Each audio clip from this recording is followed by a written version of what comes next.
A riqueza que você tanto busca já existe. A vida próspera que Deus deseja para você não é um sonho distante, é uma promessa esperando para ser acessada. Então, por que ela não chega até você? A resposta é direta. Existem 6 bloqueios internos, 6 padrões de comportamento que a Bíblia chama de pecados, que funcionam como uma barragem, impedindo que o fluxo da prosperidade chegue à sua mão. Então, esqueça de uma vez por todas as fórmulas complicadas. O que eu vou te entregar neste vídeo é um plano de ação claro. Nós vamos identificar um por um cada um desses 6 bloqueios que te impedem de conseguir a tão sonhada liberdade financeira. E para cada um deles, eu vou te mostrar exatamente 2 coisas. Primeiro, a dor específica que ele causa, roubando sua energia, seu foco e seu dinheiro. E segundo, vou te dar a solução, um passo a passo prático e inteligente para você eliminar esse padrão da sua vida. Se você está pronto para parar de adivinhar e começar a agir, preste muita atenção. E vamos ao primeiro e mais comum bloqueio de todos, a procrastinação. Na Bíblia, isso é contado na parábola dos talentos. Um homem recebeu ouro de seu senhor e, por medo, em vez de multiplicar, ele enterrou. Isso é exatamente o que a procrastinação faz. Ela é o pecado de enterrar os dons que Deus te deu. Entenda uma coisa muito importante agora. A procrastinação é uma aniquiladora de sonhos. Ela te convence de que amanhã é o melhor dia para começar, quando, na verdade, o tempo está passando e levando junto as oportunidades que Deus preparou para você. Então, preste muita atenção em mim, pois isso pode mudar a forma como você vê o seu dia a dia. Cada vez que você sabe o que precisa fazer, seja começar aquele projeto, fazer aquela ligação importante ou estudar para melhorar de vida, e você diz, depois eu faço. Você está enviando uma mensagem para o seu próprio cérebro. A mensagem é, eu não sou capaz, eu não mereço, o meu futuro pode esperar. Então, entenda uma coisa, pequenos prazeres geram grandes arrependimentos. Essa é uma das leis invisíveis que silenciosamente arruinam vidas. A maioria das pessoas procrastina não porque são fracas, mas porque o cérebro humano foi programado para buscar o que dá mais dopamina, mais prazer imediato, mais recompensa rápida. Ele quer o conforto do agora, não a glória do depois. Ele quer o celular, a comida, o entretenimento, não o sacrifício, a disciplina ou o silêncio produtivo. O cérebro, por natureza, não entende o valor de uma colheita distante. Ele só enxerga a gratificação do instante. E é por isso que tantos desistem antes mesmo de começar. Porque construir riqueza, propósito e legado exige esforço sem aplausos. Exige plantar no escuro, confiando que a luz virá. Mas enquanto você alimentar esses pequenos prazeres diários, estará regando o arrependimento que virá amanhã. Deus não prospera quem foge da dor que transforma. Ele honra quem é capaz de negar o agora por algo eterno. Vencer a procrastinação não é apenas uma questão de força de vontade. É uma batalha estratégica contra um cérebro que foi projetado para economizar energia e buscar prazer imediato. Mas a boa notícia é, você pode enganar o seu cérebro, dominar seus impulsos e transformar sua mente numa máquina de ação. Use o poder da decisão definitiva. A procrastinação se alimenta da dúvida. Decida agora com firmeza que sua vida vai mudar. A mente só começa a funcionar verdadeiramente quando você toma uma decisão com convicção e queima as pontes atrás de si, plano B. Então, se você está comprometido com isso, comente aqui abaixo e sele o seu compromisso comigo. Comente agora, eu desejo agir. Esse simples ato de escrever com intenção é um comando direto para o seu cérebro. Quando você declara algo com força, você ativa uma parte da mente chamada Sistema de Ativação Reticular, responsável por filtrar tudo o que é importante. E quanto mais você afirma, mais você se torna. E hoje, ao declarar, eu desejo agir, você está dizendo ao céu, à sua mente e ao seu futuro, que não volta mais para trás. E esse é o seu primeiro passo para se tornar a pessoa que realiza, constrói e vence. Agora, preste muita atenção em mim. Para vencer a procrastinação de uma vez por todas, você precisa enganar o seu cérebro com a regra dos 5 segundos. A regra dos 5 segundos é poderosa. O cérebro hesita quando você dá tempo para pensar demais. Conte de 5 a 1 e haja antes que ele te sabote. A contagem ativa o córtex pré-frontal, parte racional, e neutraliza o impulso de evitar. Quebre tarefas grandes em microações. Seu cérebro odeia tarefas gigantes, mas ama vitórias rápidas. Não diga, vou escrever um livro. Diga, vou abrir o computador e escrever 5 linhas. Esse truque aciona o ciclo da dopamina de forma positiva. Associe prazer ao que você evita. O cérebro quer dopamina, dê a ele. Coloque uma música que você ama, acenda uma vela ou recompense-se após a tarefa. Você está treinando o cérebro a associar ação com prazer, não com dor. Reprograme sua identidade. Não diga, sou preguiçoso. Diga, estou me tornando alguém disciplinado. O cérebro obedece à identidade que você afirma todos os dias. A procrastinação não sobrevive onde a identidade é forte. Agora vamos ao segundo pecado: a pornografia e os desejos vazios. A dor do ladrão silencioso de energia. Preste muita atenção em mim agora. A pornografia e os desejos vazios. Os dois vêm da mesma raiz perigosa, a busca por um prazer rápido, que no fim só deixa a alma vazia. Um acontece sozinho diante de uma tela, o outro às vezes com outra pessoa, mas o efeito dentro de você é o mesmo, um vazio profundo, como se algo tivesse sido tirado de você. Imagine que você nasceu com um tanque de combustível premium. É a sua energia vital, sua energia criativa e sexual. A neurociência e as filosofias antigas concordam que essa é a energia mais poderosa que um ser humano possui, destinada a ser o combustível para construir seu império, seus negócios, sua família, sua riqueza. A pornografia e os relacionamentos sem amor, baseados só no desejo físico, funcionam como vazamentos na sua alma. Cada vez que você se entrega a isso, não está se preenchendo, está se esvaziando.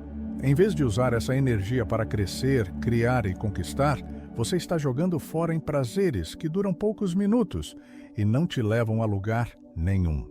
O cérebro recebe uma dose tão intensa e fácil de prazer que perde o interesse pelas recompensas verdadeiras da vida, como a alegria de concluir algo importante, o valor de um amor de verdade ou a vitória de vencer um desafio. E o resultado, no dia seguinte, você não se sente melhor, mas mais fraco, mais vazio, com a mente pesada.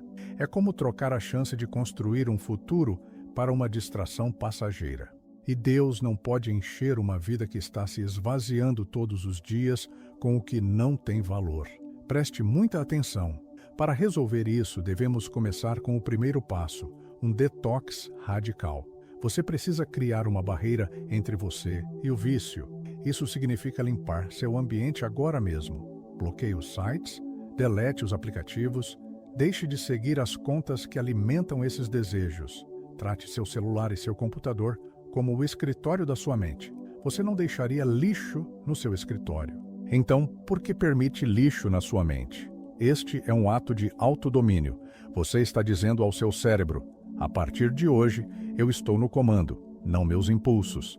O segundo passo é o mais genial e poderoso, inspirado na mente de gigantes como Napoleon Hill. O segredo não é destruir essa energia vital. O segredo é transmutá-la. Você vai dar uma missão para esse poder. Quando o desejo ou a tentação vier, em vez de lutar contra ele ou ceder, você vai olhar para essa força e dizer: ok, eu te sinto. Agora vou usar você para, e você completa com sua meta mais importante. Vou usar essa energia para fazer 50 flexões, para escrever mais uma página do meu projeto, para planejar minha próxima meta financeira. Você pega o impulso que te levaria para o abismo e o usa para te impulsionar para o topo. Você transforma o veneno em remédio. Para os desejos vazios, A cura é trocar a busca pela intensidade, pela busca pela intimidade. Invista em conexões reais que te fortalecem em vez de encontros que te esvaziam.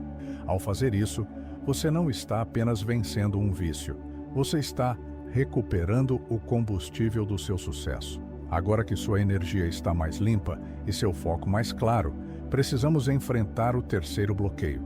E este, meu amigo, é o mais perigoso de todos, porque ele não se parece com um pecado.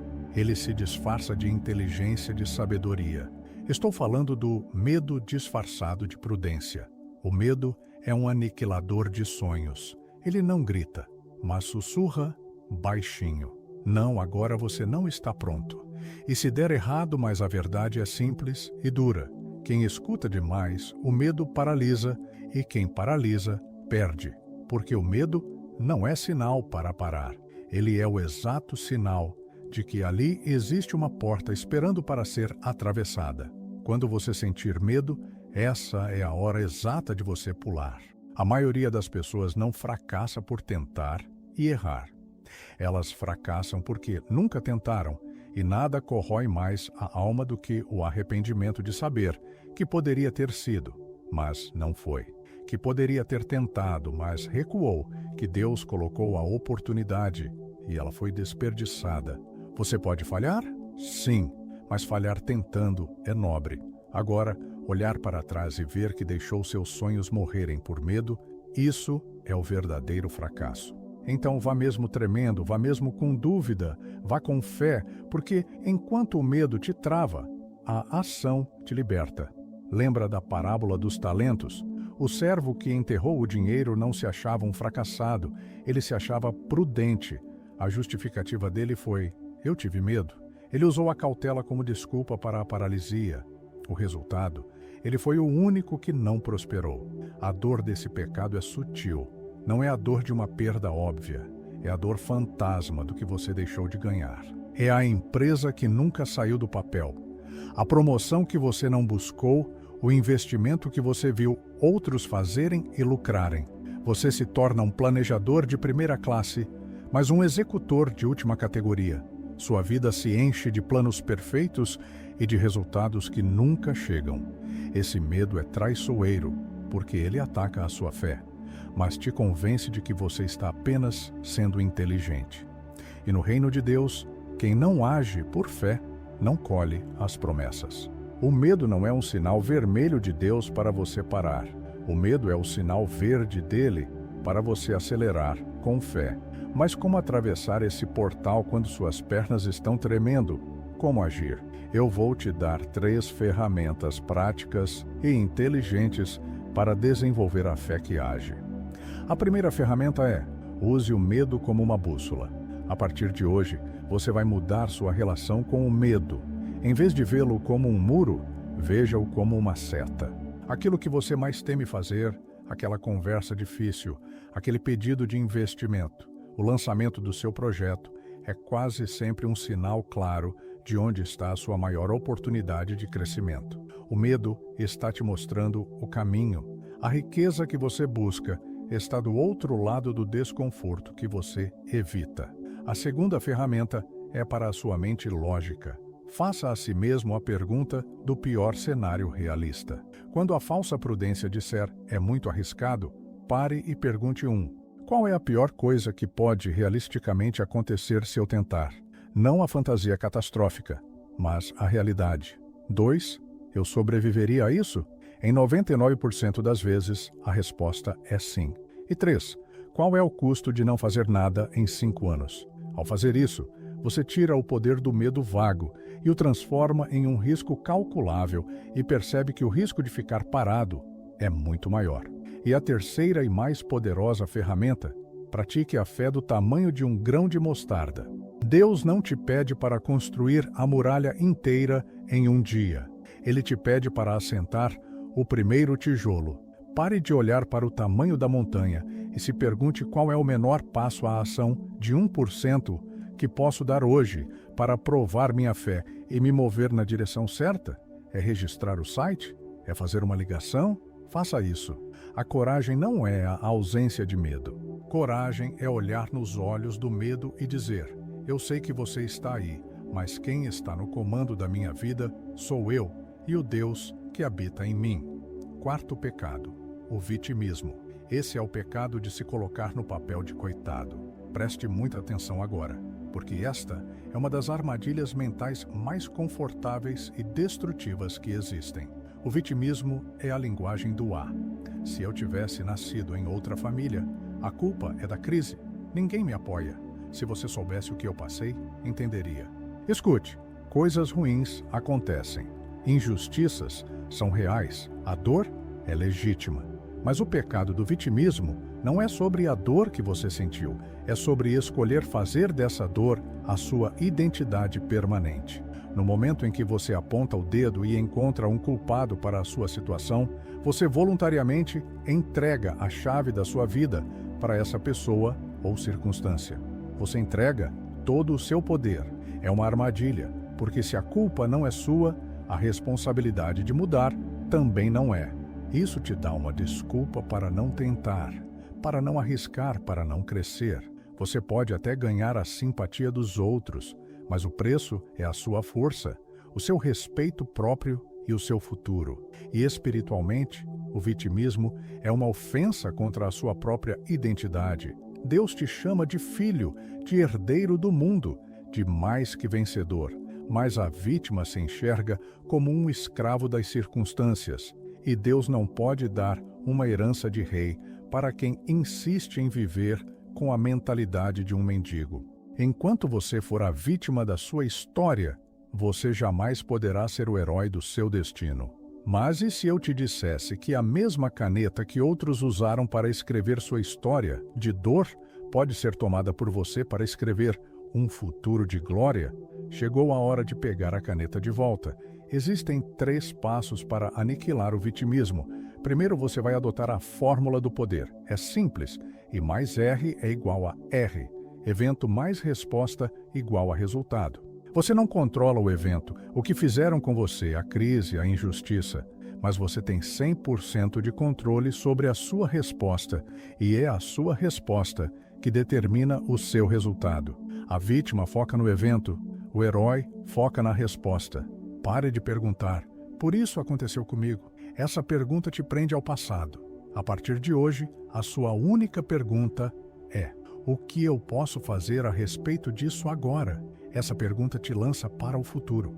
Segundo, você vai reescrever sua história com a técnica do "e por causa disso". Pegue a sua maior dor, sua maior desvantagem. Em vez de terminar a história aí, adicione a frase: mas e por causa disso eu me tornei. Por exemplo, vim de uma família pobre e por causa disso eu me tornei um mestre em valorizar cada oportunidade. Fui traído nos negócios e por causa disso eu aprendi a ser um juiz de caráter implacável. Use sua ferida como sua maior escola. Transforme seu veneno em poder. Terceiro, use a arma mais letal contra o espírito de vítima: a gratidão agressiva. A mente da vítima só enxerga o que falta. A mente do herdeiro agradece pelo que tem, mesmo que seja pouco. A gratidão não é negar o problema, é a sua declaração de fé de que, com o que você tem na mão hoje, Deus pode operar um milagre amanhã. Ao fazer isso, você para de ser o passageiro assustado do carro e assume o volante da sua vida. Essa é a postura que atrai a riqueza. Agora precisamos ajustar o seu GPS, porque de nada adianta ter o controle do carro mais potente se você está dirigindo na direção errada. Isso nos leva ao quinto e sutil pecado. O egocentrismo é a doença do eu primeiro, a mentalidade que filtra tudo pela pergunta: mas o que eu ganho com isso? É quando o seu umbigo se torna o centro do seu universo e seus desejos se tornam mais importantes que o seu propósito. O egocêntrico, ao focar apenas em si mesmo, se torna cego para as necessidades dos outros. E são nessas necessidades que moram as maiores oportunidades de negócio e enriquecimento do mundo. O egocentrismo te tranca em uma prisão de um homem só. Você pode até ter algum sucesso, mas ele será limitado e solitário. Deus te deu dons e talentos únicos, não como um tesouro para você guardar, mas como ferramentas para você servir ao plano dele. Ao usá-los apenas para si, você está usando uma ferramenta divina para um propósito mundano e pequeno. Você pode até encher sua conta bancária, mas sua vida continuará vazia. É o pecado de querer construir um grande império em um terreno minúsculo, o seu próprio ego. E um império assim, mais cedo ou mais tarde, sempre desmorona. Como então sair dessa pequena prisão do eu? São 3 chaves. A primeira chave: mude a sua pergunta fundamental. Em vez de acordar e perguntar o que eu posso ganhar hoje, comece a perguntar: que problema eu posso resolver hoje? A sua grande oportunidade de negócio, a sua missão de vida, está escondida naquilo que mais te incomoda no mundo ou naquilo que você mais ama fazer para ajudar os outros. A riqueza é um subproduto da solução de problemas. Encontre um grande problema que você tenha paixão por resolver e você terá encontrado uma mina de ouro. A segunda chave é um exercício prático. Por uma semana, eu quero que você se torne um detetive de valor. Ande com um caderno ou com o bloco de notas do celular e anote cada reclamação, cada dificuldade, cada desejo que você ouvir das pessoas ao seu redor. Este aplicativo é muito complicado. Eu queria que existisse um serviço mais rápido para isso. Estou cansado de não conseguir aquilo. Preste muita atenção. Cada reclamação é uma oportunidade de negócio disfarçada. Cada problema é um pedido de socorro com um cheque anexo. Pare de focar nos seus desejos e comece a caçar os problemas dos outros. E a terceira chave: semeie valor primeiro. Antes de pedir a venda, entregue uma dica valiosa. Antes de pedir uma parceria, ofereça sua ajuda em algo. A lei da colheita é clara. Você não pode colher onde não plantou. Ao servir primeiro, você prova seu valor, cria confiança e ativa a lei universal da reciprocidade. Você deixa de ser um caçador que corre atrás do dinheiro e se torna um fazendeiro que cultiva um campo de valor. E a colheita da riqueza para o fazendeiro paciente e servidor é sempre inevitável. E agora o último pecado, o veneno que impede Deus de multiplicar o que você já tem. A ingratidão não é apenas não dizer obrigado, é o espírito de reclamação, é olhar para a semente em sua mão e amaldiçoá-la, porque ela ainda não é uma floresta. É focar na dificuldade do trabalho e esquecer a honra de ter um. Preste muita atenção, pois esta é uma lei divina imutável. A multiplicação só acontece depois da gratidão. Jesus, diante de 5 pães, não reclamou da fome da multidão. Ele primeiro agradeceu pelo pouco que tinha. Apenas depois que a gratidão santificou a semente, o milagre pôde acontecer. Reclamar do que você tem hoje é o mesmo que orar para que nada mais de bom lhe aconteça. Você prova ao universo que não é confiável para receber mais. A prosperidade foge de um coração que murmura, porque um solo amargo e ingrato é incapaz de gerar uma colheita abundante. O antídoto para o veneno da ingratidão é uma disciplina, não um sentimento. É a prática diária e não negociável da gratidão consciente. A partir de hoje, faça isto. Todas as manhãs, antes de tocar no celular, ou toda a noite antes de dormir, liste 3 coisas específicas pelas quais você é grato. Não seja vago. Detalhe a bênção. Este ato simples treina seu cérebro a focar na abundância e não na falta. Ele abre a porta que a reclamação fecha.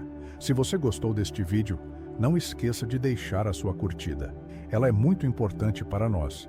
E com isso, o mapa está completo. Você agora conhece os 6 bloqueios e tem as 6 chaves para a sua liberdade financeira e espiritual.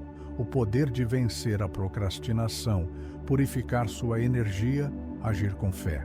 Assumir a responsabilidade, servir a um propósito e viver em gratidão está em suas mãos. Inscreva-se no canal para acompanhar os próximos vídeos. E lembre-se, a riqueza não está sendo negada a você por Deus. Ela está neste exato momento, esperando pela sua decisão de se tornar a pessoa digna de recebê-la.